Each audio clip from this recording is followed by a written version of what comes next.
अस्सलाम वालेकुम viewers, welcome to Urdu से यूट्यूब चैनल।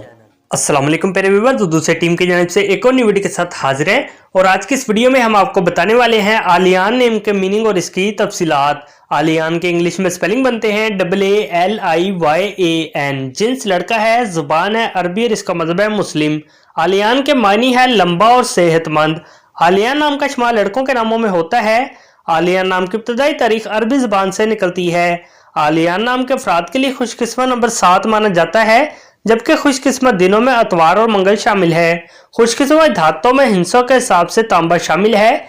आलियान नाम के अफराद के लिए मुआफिक रंगों में सुर्ख, सब्ज और काला रंग शामिल है। आलियान नाम के अफराद के लिए मुआफिक पत्थरों में मरकज शामिल है।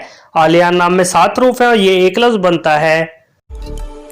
अपने नाम का मीनिंग जानने के लिए कमेंट बॉक्स में लिखिए, चैनल को सब्सक्राइब कीजिए, वीडियो को लाइक और शेयर कीजिए। Thanks for watching.